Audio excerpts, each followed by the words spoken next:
The secret expiration date. It began on Christmas 1924 in a shadowy back room in Geneva.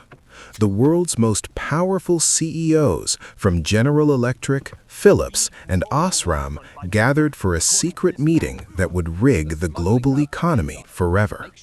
They faced a unique crisis.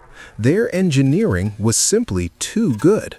A standard light bulb in the 1920s could burn for 2,500 hours, meaning customers bought them once and rarely returned. To save their profits, they formed the Phoebus cartel.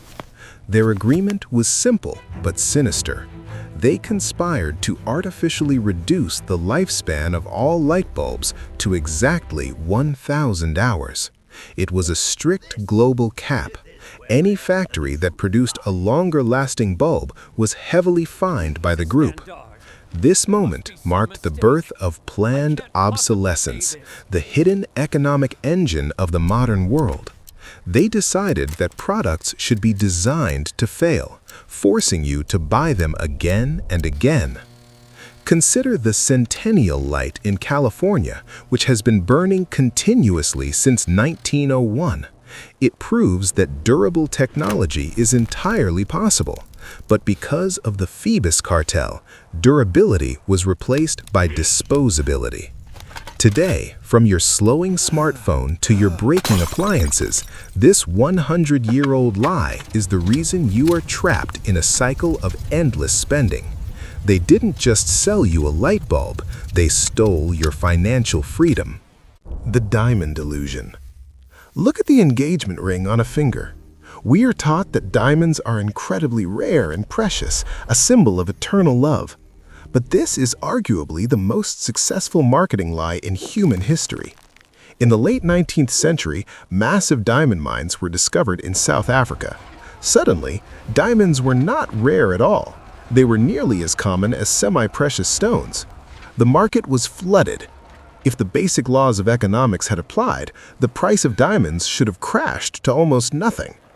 To stop this, a single conglomerate took control of the entire supply chain.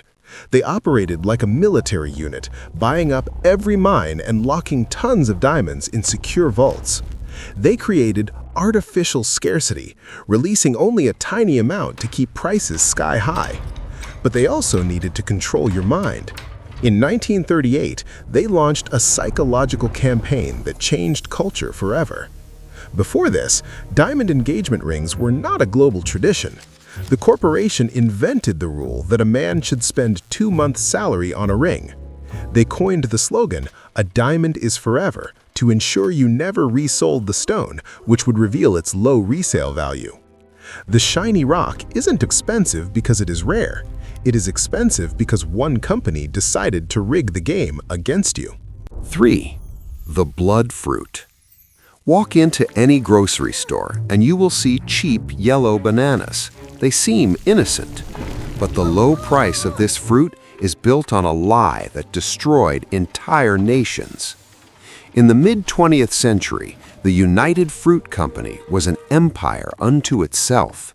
They controlled vast territories in Central America, owning the railroads, the ports, and the land.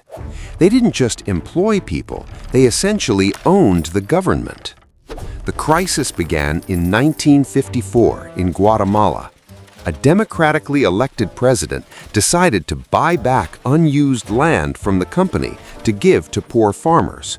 It was a fair, legal transaction. But the corporation refused to lose profits. They launched a massive propaganda lie, telling the world that this simple land reform was a dangerous Soviet invasion. It was completely false, but it worked. To protect corporate interests, a covert operation was launched to overthrow the Guatemalan government.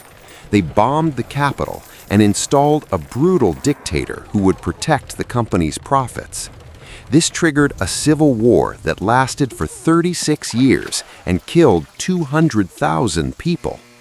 The global economy was rigged to prioritize corporate monopolies over human lives.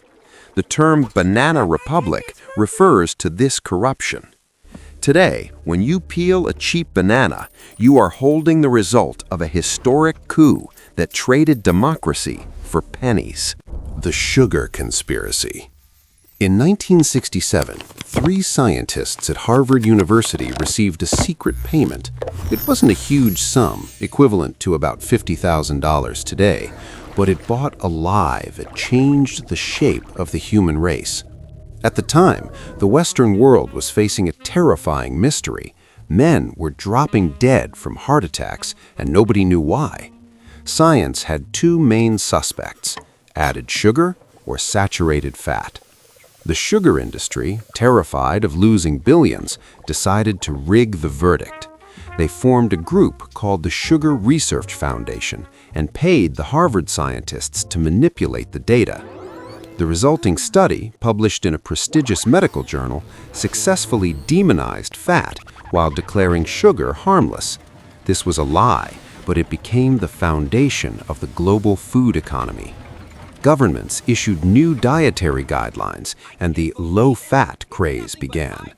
The food industry pivoted instantly. They removed fat from yogurts, snacks, and cereals.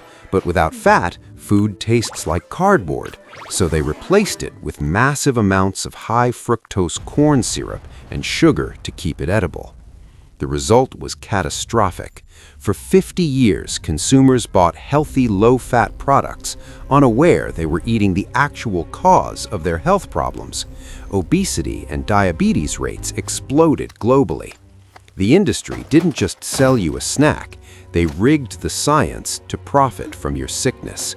The final lie is perhaps the deadliest because it was pumped into the air we all breathe. In the 1920s, General Motors and Standard Oil faced a technical problem. Car engines were knocking. A brilliant but dangerous chemist named Thomas Midgley Jr. found a solution by adding lead to gasoline. It made engines run smoothly, but there was one problem. Lead is a potent neurotoxin that destroys the human brain. The corporations knew it was lethal. In their own factories, workers were going insane, hallucinating, and dying in straitjackets from lead poisoning. Midgley himself fell ill. Yet to protect their profits, they launched a global cover-up. They refused to call it leaded gasoline, branding it ethyl instead to hide the danger. For 60 years, they paid scientists to lie and say the exhaust fumes were harmless. The consequences were apocalyptic. From the 1920s until it was finally banned near the turn of the century, cars sprayed millions of tons of poison into the atmosphere. Recent studies suggest this lie lowered the IQ scores of half the global population and caused a spike in violent crime due to widespread brain damage. They knowingly compromised the intelligence of the entire human race just to keep a cheap additive on the market. The economy boomed, but humanity paid with its mind.